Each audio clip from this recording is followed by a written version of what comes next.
Welcome back folks, my name is Hassan and in this video we're checking out the Samsung T7 portable SSD. Let's get into it. So I've been using one of the Samsung T7 portable SSD for past few months now and it has been rock solid. And the reason I picked up is because, well, I'm using a Mac Mini, the M1 Mac Mini. It's a great computer, but one of the biggest problems with Apple is that their storage is super expensive. To go from the base model 256 gig storage to 512, I had to pay 300 Australian dollars. That's around equivalent to 200 US dollars. What that means is that I paid $300 for an additional 256 gigabytes of storage.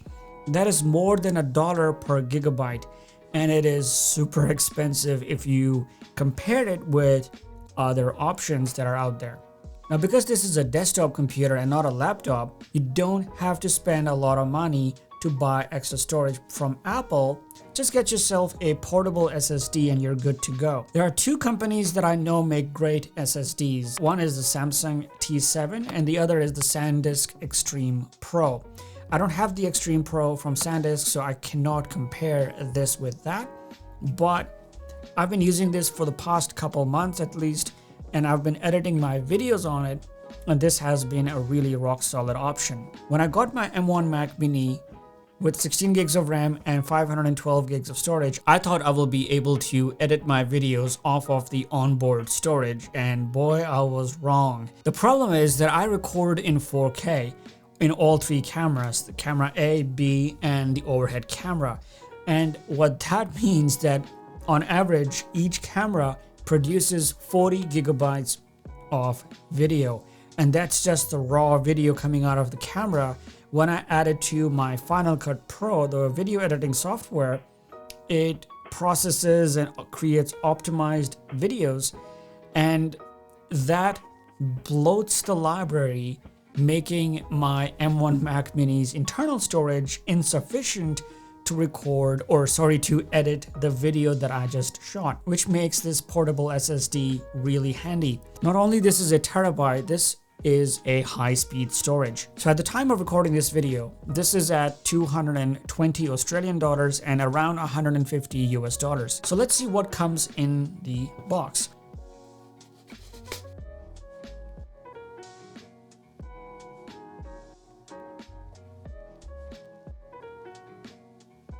I would say this is pretty small. Like, this is thin, light, and sturdy. I mean, this is a really high quality build.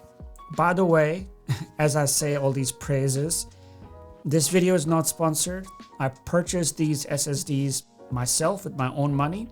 Nobody's paying me to say these things. So they packed two different cables. That's pretty good. So the first set of cable is this, the USB-C to USB-C. Now that is because the connection on this drive, I'm not sure if you're able to see that, is a USB-C port. And this is a USB 3.2 Gen 2. And the second cable that they provided within the box is the USB-C to USB-A, which is great because not everyone has a computer with a USB-C port. So if you're rocking an older computer, you should be able to connect your drive without any problems. And lastly, the box comes with some documentation. It's a quick start guide. Well, so it's multiple languages. Otherwise I was like, this is not quick start guide. It's a lot of papers for a quick start guide. So that's all that we get in the box: the drive, the cables, and the quick start guide. To compare the size of the Samsung portable SSD, I'm gonna use my Seagate expansion portable drive, 4 terabytes from a few years back. And I'm pretty sure they sell these even right now. This is a hard drive, 4 terabytes. This is an SSD, 1 terabyte. This comes in a 2 terabyte as well, in the same size. You can see the size is like, there's a huge, massive difference, especially how thin these things are. And there are no moving parts as opposed to a hard drive that have spinning disks, there's a lot of chance that you may break the drive and you will lose all the data, as compared to an SSD that has absolutely no moving parts, thus the name solid state drive.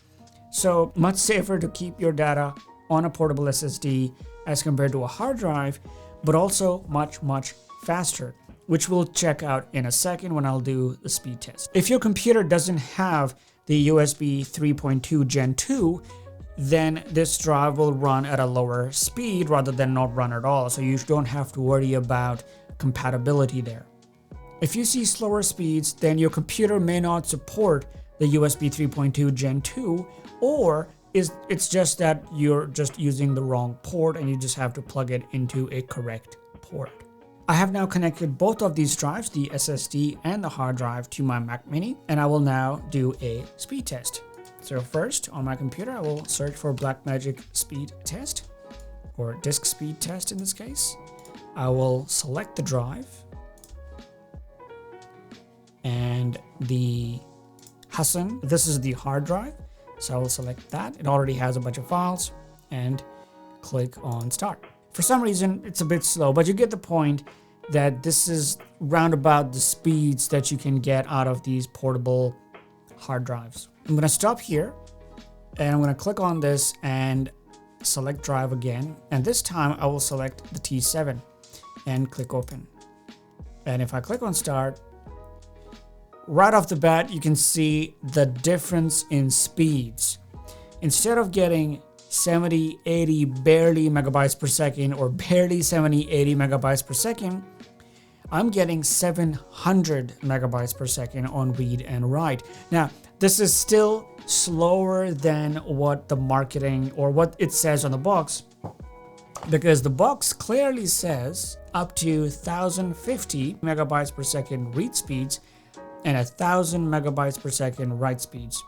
I'm not getting 1000, let alone 1050, but I'm still getting 700, which is way faster than any hard drive that I can get right now for the price. Now, of course, in terms of price, the SSD per gigabyte will be somewhat considerably expensive than a hard drive or traditional hard drive. It all depends on what you want to do. So for me, I wanted a high-speed SSD so that I can edit the videos, especially 4K videos, on my Mac Mini or my 16-inch MacBook Pro, and without any speed performance hits or anything else. I wanted to easily be able to edit 4K footage from 3 different sources and not worry about size or disk storage running out. Because I created the Final Cut Pro library on the SSD, I can switch the computer whenever I want and continue editing off of on my laptop on the go. So if you have an M1 Mac Mini, an iMac, or even a MacBook, this thing is almost a must-have. Not talking about the Samsung brand here, because I think SanDisk also makes pretty good SSDs. So if you're editing videos, then these portable drives are kind of like a must, because then you don't have to rely on the internal storage on the Mac, and you have plenty of storage per drive to edit off of. Let me know in the comments below your thoughts on these SSDs, and see you in the next video. Cheers.